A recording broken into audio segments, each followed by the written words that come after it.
Year that we are celebrating, and we are very proud. What started off, the University of Newcastle originally started off as a higher education institution for the indigenous people, and it has continued to grow into the behemoth institution that it is today.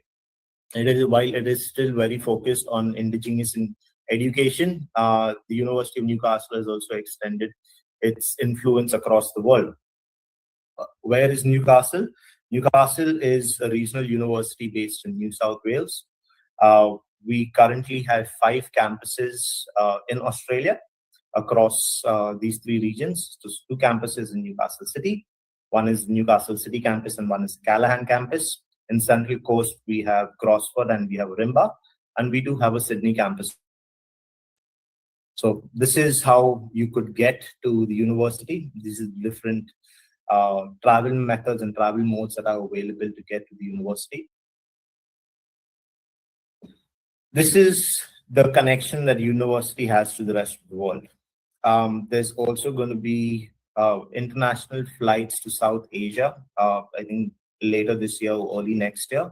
So it will become a lot more accessible for students across the world.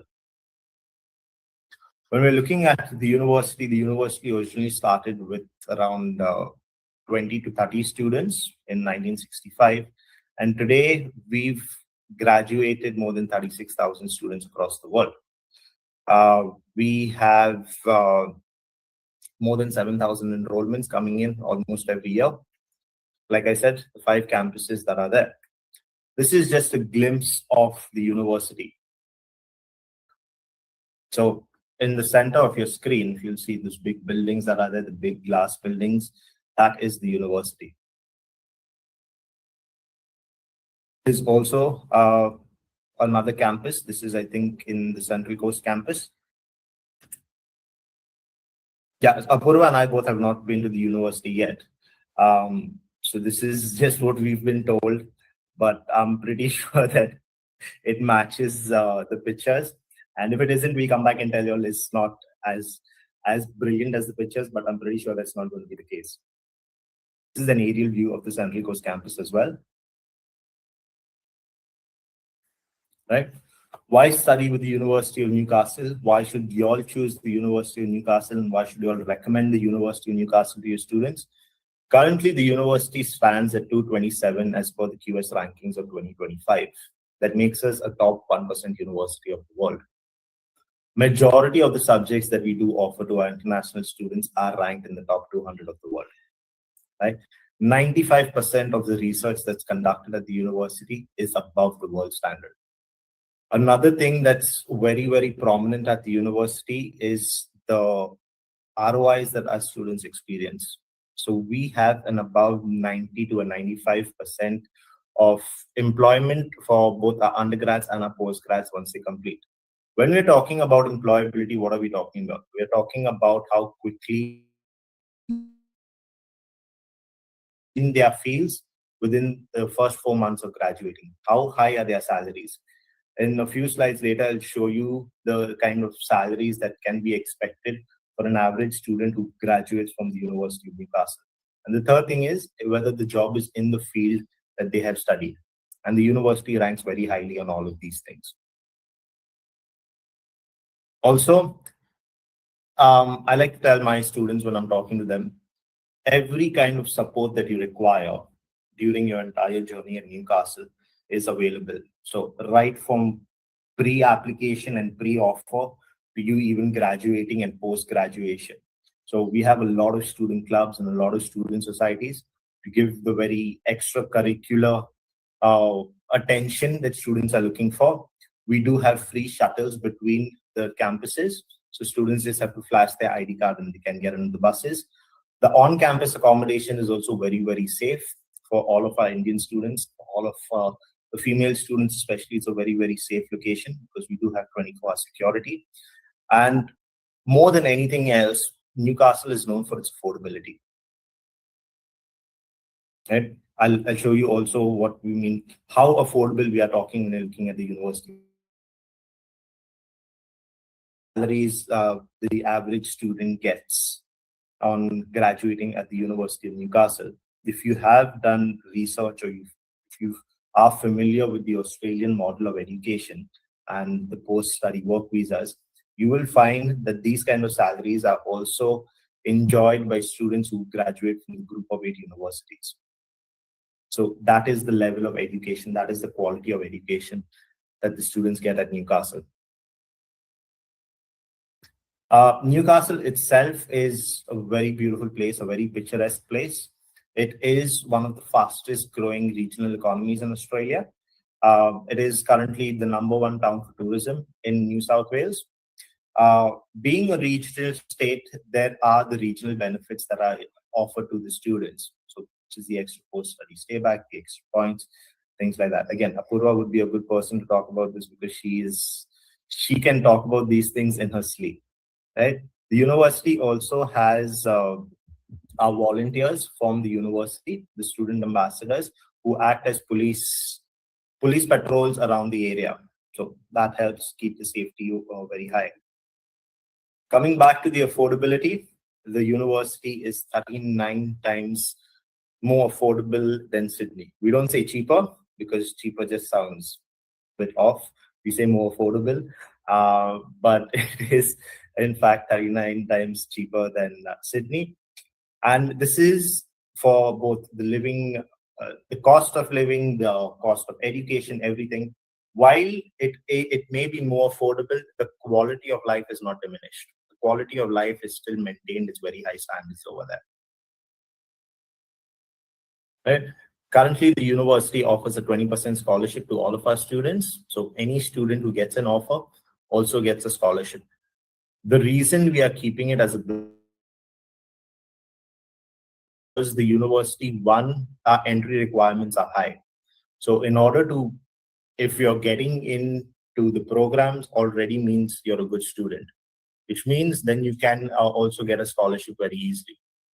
The scholarship follows a little different pattern. The first the first semester fees is a complete tuition fees that the students have to pay. The second semester, the full 20% is issued. And then from the next year, it's split. So it's a 20% for both the semesters then. I'll just pause over here to see if there are any questions.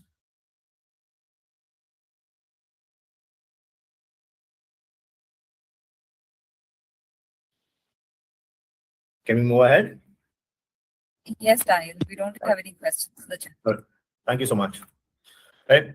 So these are some of the subjects that we offer. Like I said, most of it is in the top 200 of the world.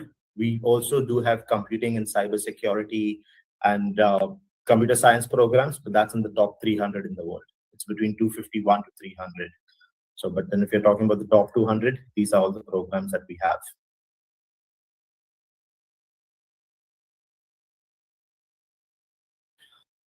One of our industry partners is Unita. What is UNITA? UNITA is the United Nations training and something. Yeah, training and research. So they do have a campus in Newcastle itself. And this does allow us students, one, to be more aware of different issues around the world, because that's what United Nations does. And two, it also offers a much wider range of job opportunities. So when we're talking about our industry partners, I'll come to that again later. You'll see some of our industry partners mentioned in the slides. But we are a very proud partner of UNITA, one of the few universities in Australia to be partnered with UNITA, in fact. Right? Just a glimpse of our campuses. So this is the Newcastle City, the main city campus. This is the Callahan campus. If you can see beyond the blur, you'll see it's a beautiful campus. This is the Honeysuckle precinct, which is in Central Coast City.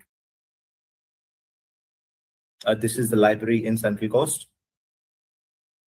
So if you see, while the campuses are there, if not taken away the natural beauty that Australia is known for, because you'll see the greenery in the campuses is very much present. These are some of our industry partners that we have. Why are the industry partners important? Because the industry partners help us during every child's journey, during their education journey. All their project works, all their internships, all their placements as part of the program happens with some of these partners. Also, these partners also come on to the career fairs. So post the graduation, every year we do have like a career fair for students where they can meet different organizations and help them get a job offer letter. This is what you're seeing. The career fairs at the University of Newcastle are very discipline focused. So students who have done business management will be talking to people who are looking for people to employ in those fields. Students who have done information technology or computer science are looking towards the tech fields, right? So it's a very discipline focused kind of career fairs that we have, allowing a maximum benefit for the students. This is a slide that talks about the employability ratios of the university. In all three slides, you see that Newcastle is very high up on the list as compared to the first one is the median salaries, the second one is undergrad salaries, and the third one is undergrad employment outcomes. And you see the university ranks very high in all these three areas. This data is available on Quilt, by the way. Apurva, I'll give it over to you now. Thank you so much, Daniel. And I'm sorry, guys, I'm traveling. So I'm taking this meeting from chauffeur-driven car. So I apologize if there's a little bit of glitch here and there. But if there is, Daniel, just stop me so that I can repeat myself. All right. So as Alan mentioned that, in many areas, in some of the areas, and the prime focus of research, the prime focus of investment from the government remains architecture, construction, humanities programs, art sciences, computer science program, engineering, health, medicine, and engineering. Though University of Newcastle, the backbone of the university is business and management, and then along with IT programs, because majority of our programs are accredited throughout, but business standalone, the whole of business school is accredited by AACSB and ICWIS, which means when a student graduates from our Newcastle Business School, they graduate with an accreditation, which makes them more employable. Apart from that, it's not just business school which is accredited. We have Engineers Australia accreditation, we have architecture accreditation, and of course we have the APRA accreditation as well. And goes without saying, all the medical programs are also accredited. These are some of the accreditations and recognitions. I would like to quickly interject over here. Sorry, Apurva.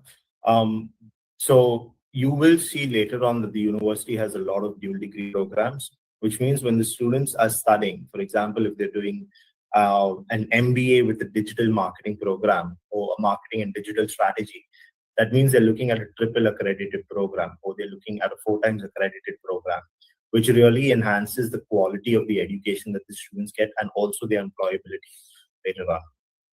Sorry, Apurva, please continue. No, thanks for the input. So yeah, at times when students compare degrees from another university to our university, and they may highlight that, okay, ma'am, you're but still getting a cheaper course elsewhere. This is where the accreditations come into picture. The reason why, it may not be really, in this case, I'd like to say cheap, because we do not believe in, the university does not believe in delivering cheap education, but qualitative education. And with quality comes a cost. So whenever you are comparing two different degrees at two different institutions, only from the price point, please make sure that you're also looking at the accreditations that the students will end up getting at the end of the degree.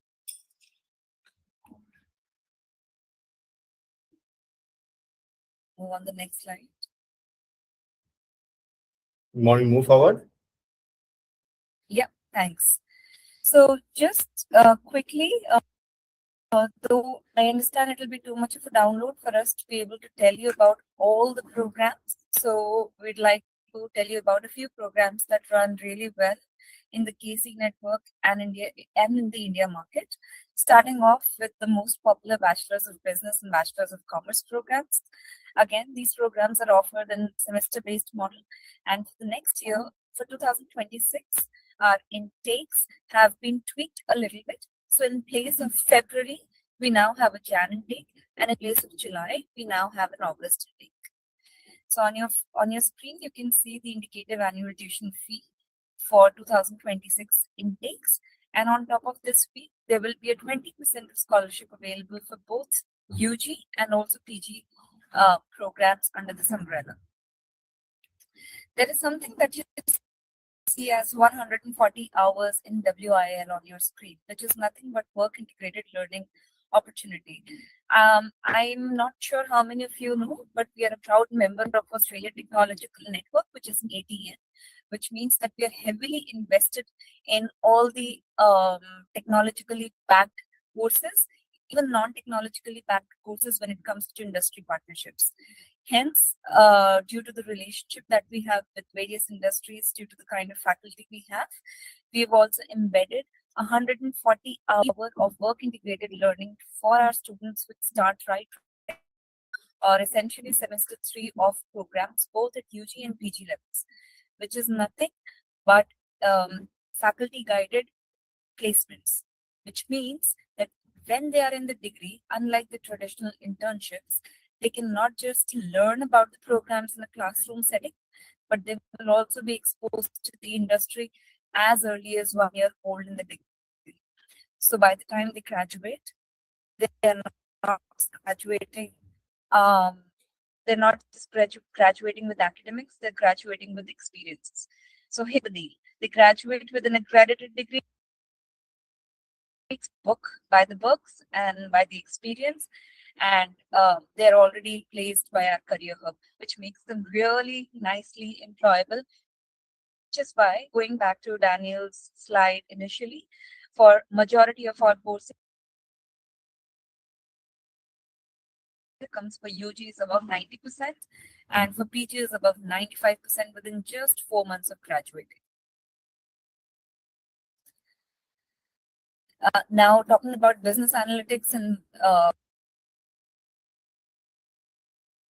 Apurva, I think we're losing you. Your voice is the indicative.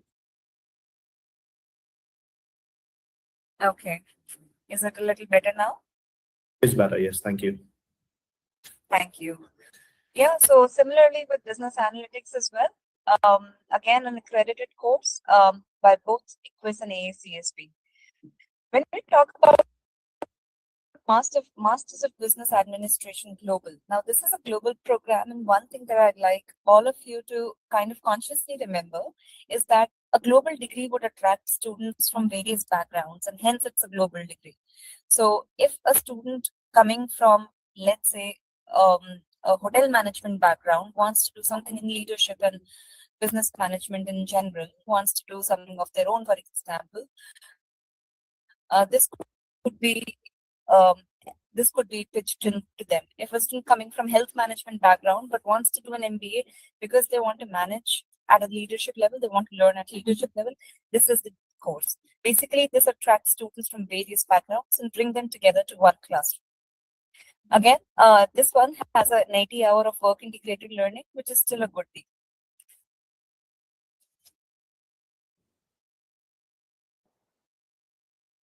Sorry, and this program is offered on a trimester model, which means now here we have some of the specializations for Masters of Business, and something that we highly recommend our Indian students to look into, because that makes them more employable. The visa acceptance rate becomes much more stronger, and the overall learning outcomes become much more defined. So if I talk about any specialization, here on the screen it's Masters of Science in Data Analytics. You see it's a 2-year degree. So from this course, the students just do not graduate with a specialization, they graduate with a dual degree. Which makes again a very good deal, because then if the students want, they can choose multiple career options. As you can see towards the right corner, bottom corner, students could even become entrepreneur, because there are, I think, 2 or 3 units into entrepreneurship. Students could become management consultant, or they could even get into more technical aspect of it, like data analysts or business intelligence analysts. And this is what exactly an outcome of a dual degree is. And that kind of gives more options to the students to, play around with what they really want to do until they have figured out where they want to settle in their career. Not just this, we have other specializations like human resource management. A lot of students who are coming from a 3-year Bachelor of Psychology here in India, which cannot be accepted for a master in Australia, into the human resource angle as well. Then we have applied finance. In fact, we have also come up with Masters of FinTech program, which is starting from 2026. International business is really, really popular, especially in those students who want to do entrepreneurship, who want to start up something really of their own. International businesses for them. Health economics, management, and policy remain really popular, continue to remain really popular in those students who have a health background but want to learn the management aspect of it. So health management could be different from regular operations management. Hence, the specialization will suit those who already are in the health background but want to learn about management of health background. Accounting, again, remain really, really popular in the Indian market.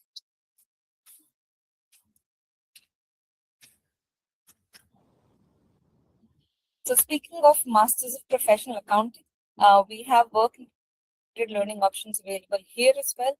This program is also gateway to the membership with CPA Australia and ACCA, Association of Chartered Certified Accountants. So not just the business school accreditation, but also gateway to the chartered the CPA, Chartered Professional Accountancy accreditation. Again, offered in trimester-based model, and this presentation will also be a quick guide for you to tell you where all these programs are being offered. So we have 5 campuses, Daniel said, and this program of Masters Professional Accounting Advanced is offered at our Newcastle City campus, in which students have 1 additional year of work and post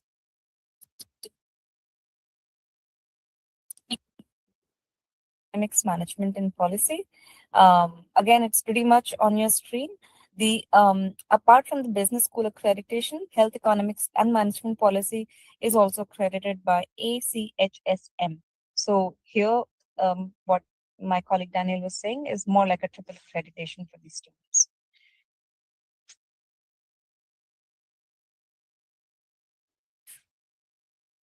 All right. So a quick fact about health economics management and policy.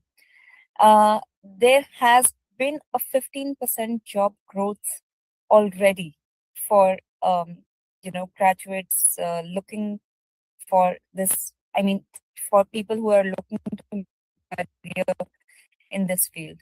Um, though there are remote study options available, but we do not really promote those study options because then they do not qualify for post-study work rights. So I'll quickly move on from the screen, as some of the facts are also available on the website.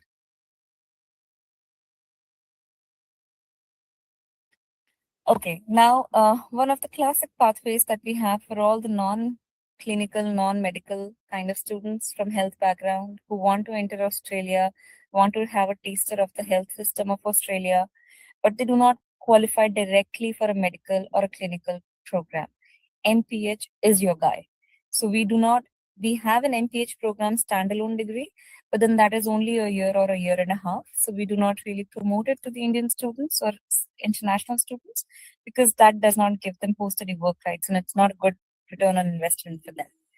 Here comes the two Masters of Public Health specialization, one of which is on your screen, Masters of Public Health with the Health Economics Management and Policy. So earlier that I was talking about is Masters of Business, Business Administration, MBA with Public Health, Health Economics Management and Policy. And this one is more into further technical into health. Again, is offered semester and trimester based model both. Just a second, guys.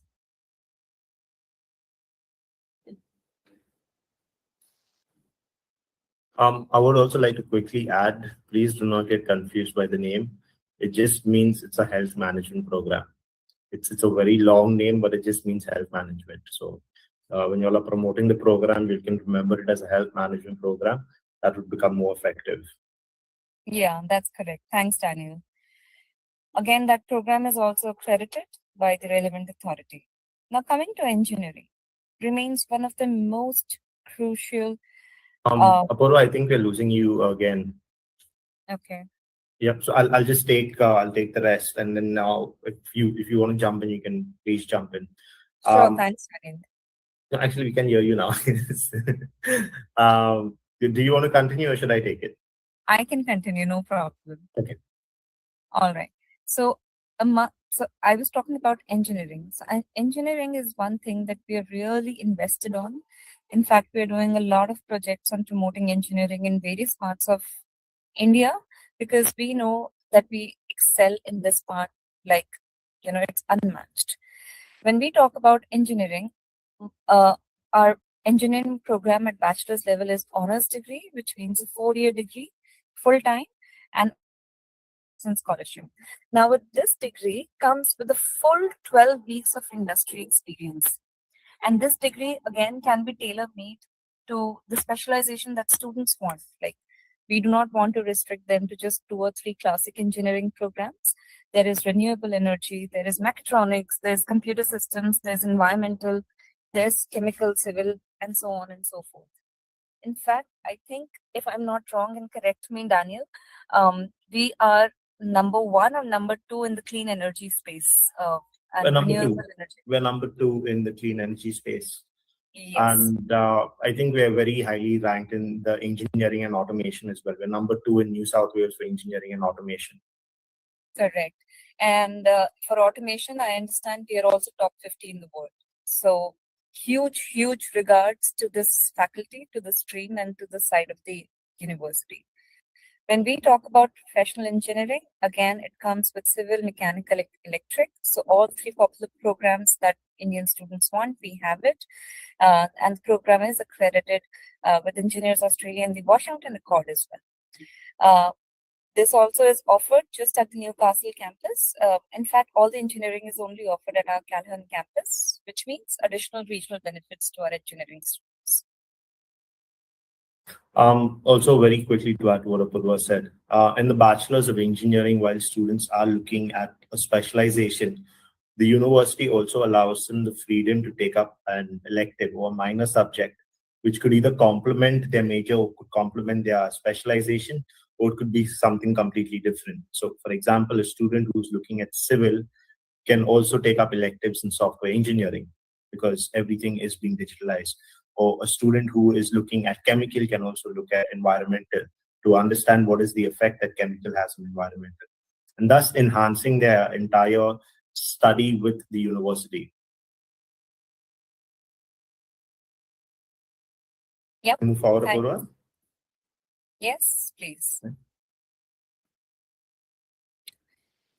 All right. So our Bachelor's of Computer Science and Bachelor's of IT, I think most of you who have been sending our students at bachelor's level would be sending for Computer Science and IT. So Computer Science, again, there's up to 250 hours of mandatory career-ready placements. Again, adds a huge feather to the students' cap because they become more saleable in the market. We also have professional recognition by Australian Computer Society, which is also known as ACS for both the programs.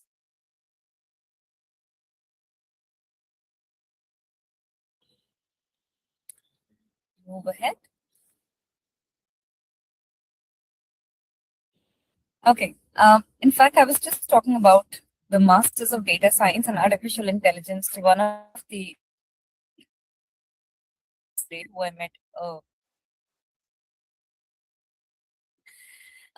I think this is one thing that is so right